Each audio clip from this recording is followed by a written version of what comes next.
Good morning, good afternoon, good evening, wherever you are in the world. I am with the legend that is Ryan Pinnick. Ryan is a super genius. He helps you harmonise the conscious and the subconscious mind. He's one of the biggest speakers in the UK at the moment and soon to be the world. He's a phenomenal guy. I've been on a number of his workshops, and if you get a chance to go on them, make sure you do. So, Ryan, thank you ever so much for taking time out of your busy schedule. I know how busy you are, and we've been discussing to do a show for about a year, but that was in the studio before lockdown. And then since lockdown, we've had Digital Brew, and we just felt, well, you know what? It would just make sense to get you to introduce yourself, talk to some of the people in the Brew live, and then we'll post the show out across all the channels a little later. So how are you, mate? Yeah, thanks for bringing me on. I'm really honored to be on your show. It looks really impressive, and I'm doing okay. And I think it's an interesting time, and I'm looking forward to our conversation and seeing where that goes around your wonderful show. Well, so for you, you can go through a little bit of your story, but in the current climate, you hold a lot of events with a lot of people, so you'd have had to have adapted a lot more. You do have a large online presence as well, but how has that affected you? You would have had to have stopped a lot of workshops. You're still running them. How's that working for you? Yeah, it's a good point. We run events. 100% of our revenue came from events. I don't actually have a massive online presence, really. In terms of followers and output and content, it's quite marginal. I spent a lot of time just focusing on speaking, delivering events, and giving people a physical experience.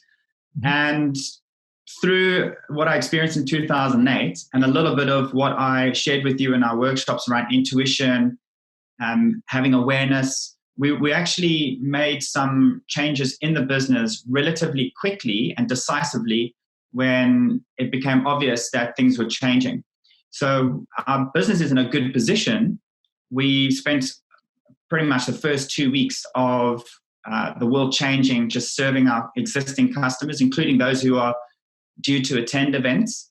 And we went all in on serving, creating results, helping, supporting. And now that we've secured our existing customers and they're all reasonably solid, depending on their personal journey, we're now looking at innovating the way we go about serving people worldwide. And it's been a very powerful experience. I don't know if you remember, my first job was actually a conferencing engineer. So when I was 20, about 21, 22 years ago, I was setting up major conferences, online, video, audio, web conferences. So it's kind of interesting how my whole journey has taken full circle into now being 100% technology based. And for those of because this is obviously live in the Brew, for those of the watching that don't know what SUPERGENIUS is and maybe haven't come across you, what is it? What's your superpower? What is SUPERGENIUS? So I've been on, much like a lot of people, on a personal development journey for various reasons. I think I'm just instinctively ambitious. I want to create a really good life. And also I had some things that I needed to deal with from my past. Well, say some things, quite a few things. And so I was very inspired when I got introduced to personal development when I was 26, so about 15, 16 years ago. And it led me to finding Superconsciousness, which is really about using intuition, imagination, and applying creativity in all areas of your life. Because I became quite successful in business, but every other area of my life was almost non-existent, to be honest.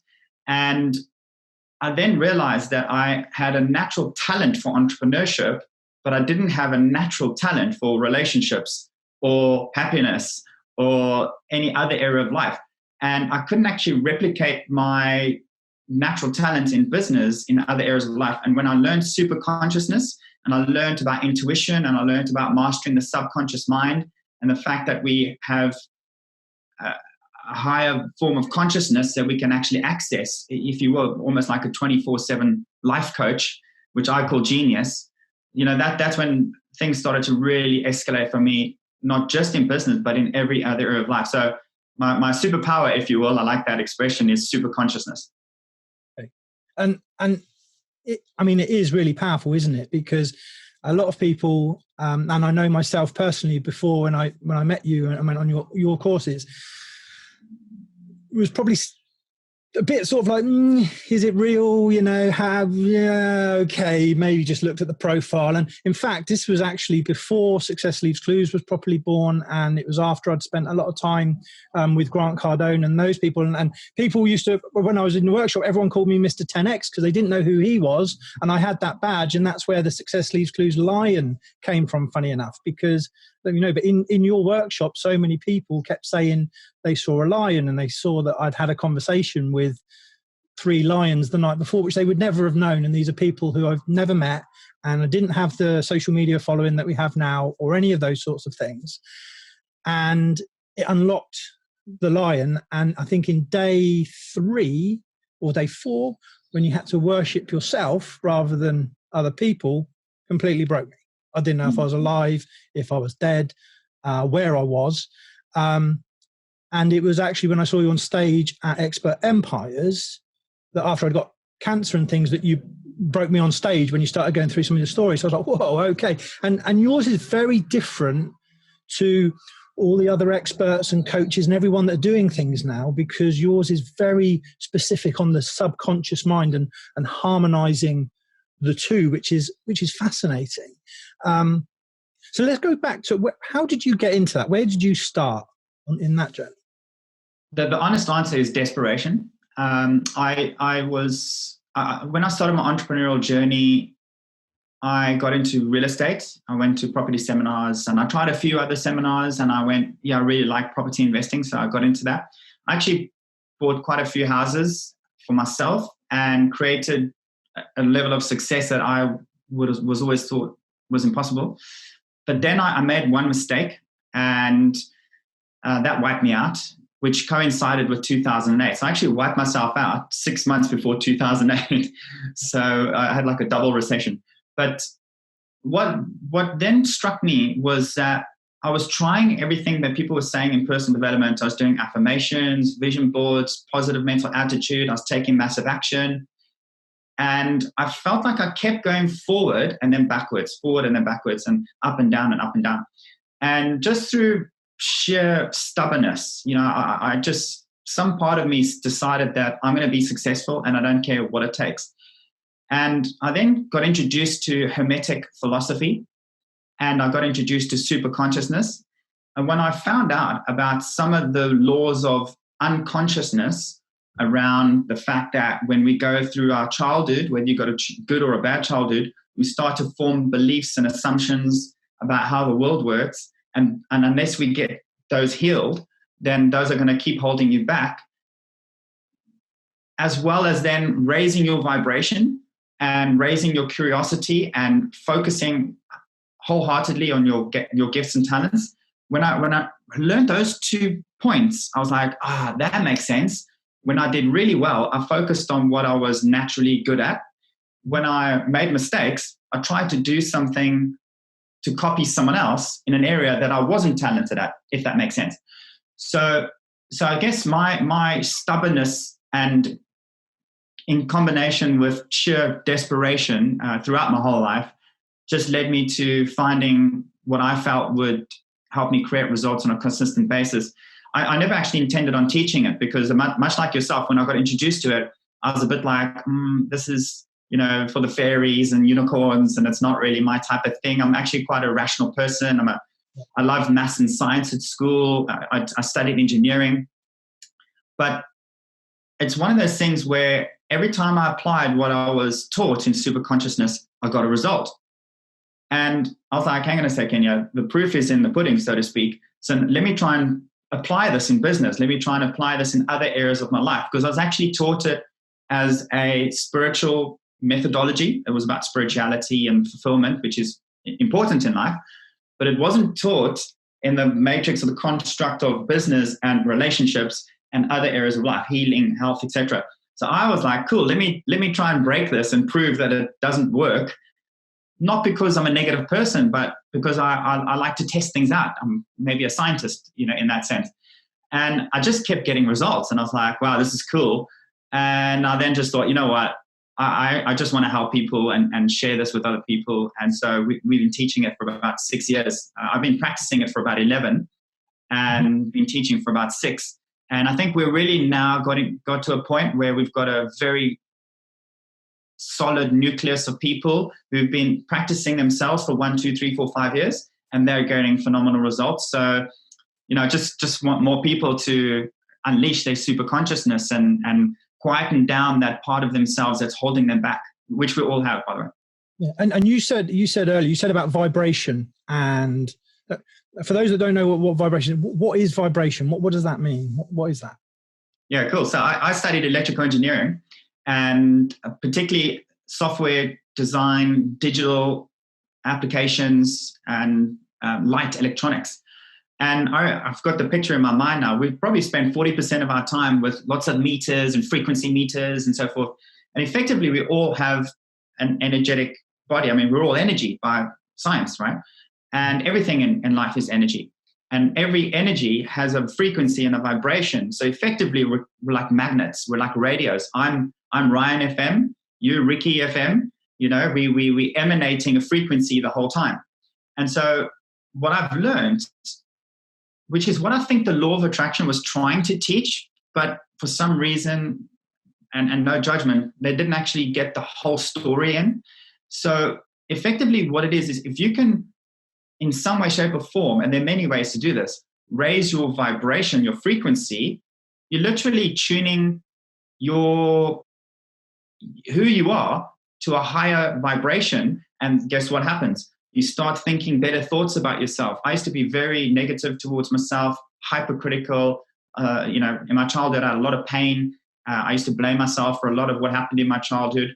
So that's not good, right? But as I raised my vibration, I noticed I started to feel naturally grateful. I didn't have to do a gratitude list in the morning because I was grateful. Do you see what I'm saying? It wasn't like a manufactured experience. Not that writing a gratitude list isn't a good practice. I started to come up with good, innovative ideas for my business as and when problems came about. And you're a very successful person. When you've dealt with one problem, it's only about 5 or 10 minutes before the next problem presents itself. And it's always greater and bigger and more challenging. And you never know how to solve that solution. Reading the Shoe Dog book of Phil Knight, who created Nike, is a wonderful story about he just faced more problems. Every chapter is a disaster until the last page, really. And so what I found was that as I raised my vibration, as I experienced more problems in business, as I was creating a bigger business, my ideas were better. Whereas maybe 10 years ago, my ideas would have been about safety, fear, failure, and then that would have driven the action and the behaviors I would have taken. So your vibration dictates how you feel. Your vibration dictates what you think. Your vibration dictates, if I can get a little crazy on this call, forgive me if I'm stretching the conversation here to another level, literally who you attract in your life. The opportunity to speak at Expo Empires was an inbound inquiry. I didn't naturally try and make that happen, if that makes sense. I didn't cold call. My partner's got a dance business. She gets opportunities from Island Records, Universal, Sony, Marshmallow, big names, huh? And she's got no agent and she's never had an audition. So how does that happen? Because she's, number one, doing what she loves. And I know that sounds like a fridge magnet and sounds like a stereotypical thing to say, but she's also a high vibration person. So like a radio, she literally is bringing an opportunity, people, resources, ideas to fulfill her dreams. So it's a very, very critical part of ourselves. A lot of people are out there taking action, working hard, doing what their mentors are telling them to do and probably getting good advice. But if they're vibrationally addicted to poverty, challenge, failure, criticism, rejection, all these negative emotions, which you can read about in Think and Grow Rich, then they're never going to be successful. No amount of action is going to actually empower them to create results on a consistent basis.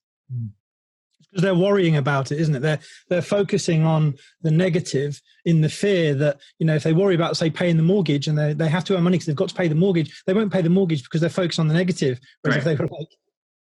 100%. If you Think and Grow Rich, which most of people will know, is a 20-year exhaustive study of 150 of the most successful people in the US during Henry Ford's time. He came to the conclusion 20 years study, right? This is not just an assumption. 20 years study of the most successful people during Henry Ford's time. He says in his book, the number one reason people fail is an inability to deal with negative emotions. Hmm. And this is what's quite important, isn't it? Because I know that you've had a hard and when you're younger, sort of growing up, and a lot of things happen in your life and lots of adversity that you overcome. And as humans, we're naturally attracted to negativity first because we focus on the negative rather than the positive. And with vibration, I know a lot of people think, well, this is just mad and it's crazy. But lots of things happen for reasons. When you go into a room and you see people and then you naturally sort of go towards that person or you connect, it's surreal, but stuff actually happens. And if you take out the negativity, I use it as, so at the end of your workshop that I had, I substituted to harmonize my conscious and subconscious the word choose. So I've said to people before, if you're on a diet and you want to have some chocolate, but you say, I can't have chocolate because I'll get fat in the fridge, you'll go and have the chocolate and you'll fail in what you're doing. But if you say, I choose not to have the chocolate because there's no conflict. There's no, and so that harmonized. So that word choose for me harmonized the two. And it's really interesting when you say about vibration, because they say, look, birds of a feather flock together, or, all those types of things. But a lot of people and naturally tune in and find it very difficult to tune out negativity and innocence. And what you go through and what you teach is dampening out all of that, isn't it? It's very much a focus and sort of meditation sort of thing. I mean, for me, the only time I've done meditation previously was through martial arts and then doing it with yourself. And what is innocence? Because I know people are going, well, I don't know what they're talking about. They're talking about vibration and they're talking about negative and positive, and how's that working? What is innocence? It's a very powerful comment that you made. And I want to also mention your statement about choosing. That is super smart, because choosing means you've got the power. So to no fault of anyone's own, our education system doesn't tell us that we're powerful, doesn't tell us that we can create our own reality. So I love what you said, by the way. I have to acknowledge that. Okay, that was very, very smart. I mean, I teach that in my more advanced stuff. So I'm glad that you shared this, because that's something that people can just take away from this conversation. Is you always have a choice, really. Yes, you can't control your circumstances, like what's going on in the world right now or whenever people are listening to this, but you can choose your reaction and you can choose what you create in response to it. Does that make sense? So I love what you said there, Matt. That was really smart. In terms of innocence, when I read Hermetic philosophy, it literally felt like the lights were switched on, and my whole life I'd spent trying to navigate a room that was in complete darkness. Innocence is basically presence or balance. And one of the laws in Hermetic philosophy is the law of polarity. And the law of polarity says that everything has an opposing opposite. So you have positivity, negativity, you have good, you have bad, you have success, you have failure, you have love, you have rejection. So what innocence is basically saying, right, I'm going to embrace the good and the bad in the world, because both exist. You see, the problem is when people only choose one polarity to focus on, you will attract the other polarity into your life, whether you like it or not, because that's nature. You get masculine, you get feminine. The tide goes in, the tide goes out. So in the example where people say, let's only be positive and cut out everything that's negative, well, guess what? If you raise the amount of positivity in your life to, let's say, this level, right? So that creates tension, that creates energy. You're going to attract that much negativity in your life, which is exactly what happened to me in 2008. I bought 1.3 million pounds worth of real estate, and I made a lot of mistakes, but I still made about 100 grand net in equity, right? So that was on paper. The next deal I did, I lost pretty much the same amount of money, but in cash. And I was like, oh man, I literally zeroed my game out. Do you see what I'm saying? So when I teach innocence and presence or balance, what I'm saying to people is, observe the negativity. Don't buy into it. Don't get influenced. Don't allow negativity to sway your mental, emotional self. But don't ignore negativity, because if you ignore it, like a child who you ignore, it's just going to get louder and it's going to balance you out. So what I do is I plan for negativity, but I create for positivity. So let's take it into this context. I've actually lost track of time here. So about 6 or 7 weeks ago, just before we had an official lockdown, because I have an events business, I started to notice the guidelines around gatherings. Okay, this is about February. And I was like, okay, I need to prepare for worst case scenario here. So you see, I looked at the negativity and I prepared for it. I don't want it to happen, but I also didn't allow it to upset me or make me anxious or panic, which I would have done maybe 10 years ago. And that's what a lot of people do as well, don't they? A lot of people will listen. It only takes one person saying one comment or one negative hater or whatever it might be, and people bring themselves right down to that negativity. Exactly. That's the negative emotion that Napoleon Hill's talking about. So I'm a little bit different to most people. I actually have the news on 24/7, right? Particularly the business stuff, because, I'm directly impacted by what's going on, yeah? So, but I don't let the news get me down. And you see, that's where presence comes in, where things can happen in the world. And I would say being balanced is more powerful than being positive, because it means you're powerful enough to look at what's going on negatively. You guys had a beautiful conversation prior to this about some situations that you guys are looking to solve. And there were some really negative scenarios that you guys are helping. Okay, that's great. People who are going through negative experience need love, need support. I don't subscribe to the idea that you got to cut negative people out. Well, if that's the case, then I'm never going to see my family. I'm never, I'm not going to see half my customers. So that's where the work needs to be done. So being present and being innocent means you are mature around negativity and you create towards the upside. You actually have a balanced perspective. I hope that's clear, because it's quite a different premise compared to what most people would be. I think for some people, and by the way, if anyone's got any questions, please post them in the questions below, and we will break for questions shortly. I think once you've gone through it, I think one of the things that I find powerful in the workshop or going through innocence and doing that anyway is when other people believe in you or see something that you didn't necessarily see yourself. It's actually like having a personal coach pushing you. So, for example, when I did the workshop and people saw me either on stages or meeting the people I've met in the previous sort of last year or so, it creates then an inner peace, because actually, rather than money or wealth, where everyone's trying to say about get rich quick, there's no such thing, because it's hard work, blood, sweat, tears, and many years. I like that, blood, sweat, tears, and many years. I should write that one down. But it's the inner peace that you get. And when you have that inner peace and you can tune out the negativity, you're going to have negativity, and you're going to have, they both work. But when you tune it out, and then complete strangers who you've never met believe in you and say stuff that you didn't think was possible, that's a real driver. Because I always go back to the amount of people in the workshop who just came up to me and talked and believed stuff that I hadn't even said, or visualized things that there's no way they would have even known that. And that's what is surreal. And hopefully, I'd love it for everyone here to go on one of your workshops to experience it, because it's something you have to experience to understand. And that's vibration, isn't it? That you're getting people to communicate and see pictures from one another in one of your exercises. And you do that through your workshops. So let's go back a second. So, obviously, you've got your story from the past. Given the journey you've been on, what advice would you give your younger self?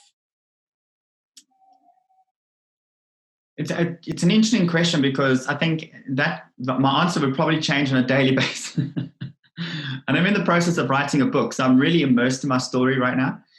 And I would say to my younger self that, because it's a very personal thing, I wouldn't say this thing to every younger self, every person I've met.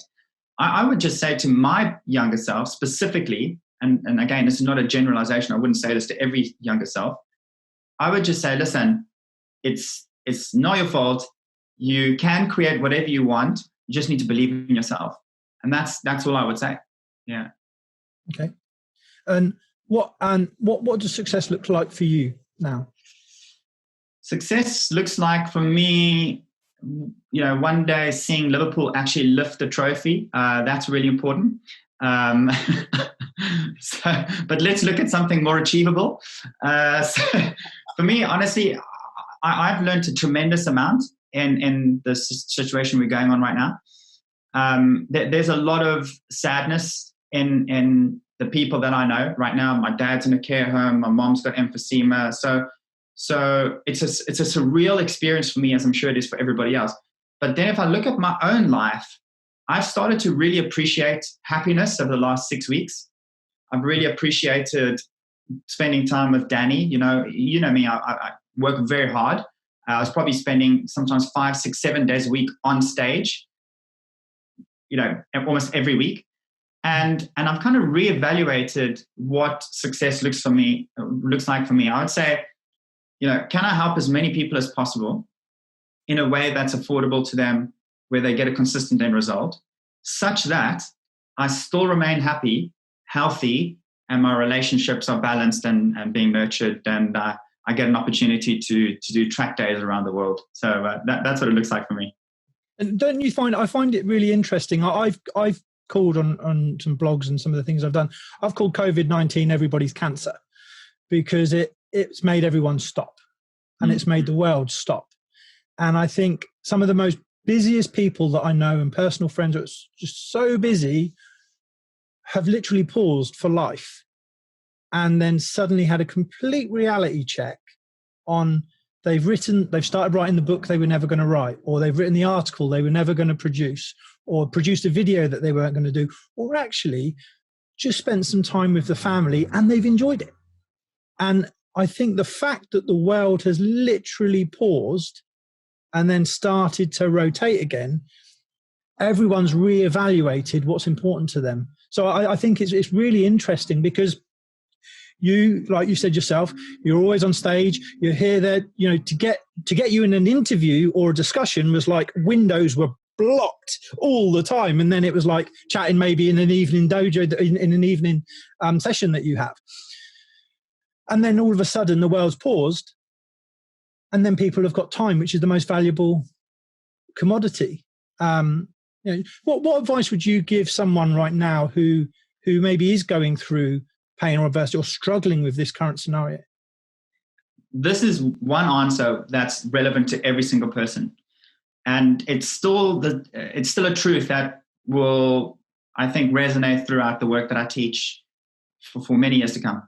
And that is, the most critical thing we can focus on right now is creating our purpose, exploring what our purpose is.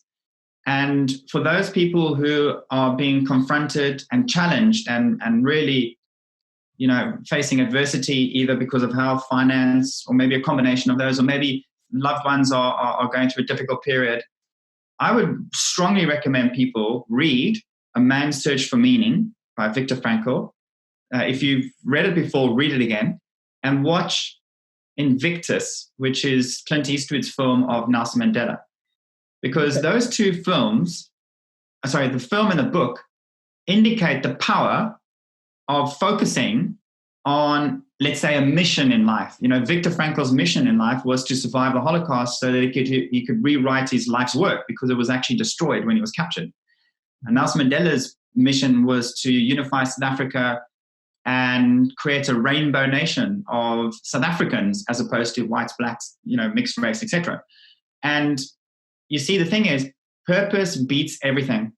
And when you can evolve your purpose, and you can wake up every morning and go, what else would I love to create? What else would I love to do in my life? In all areas, by the way, not just work.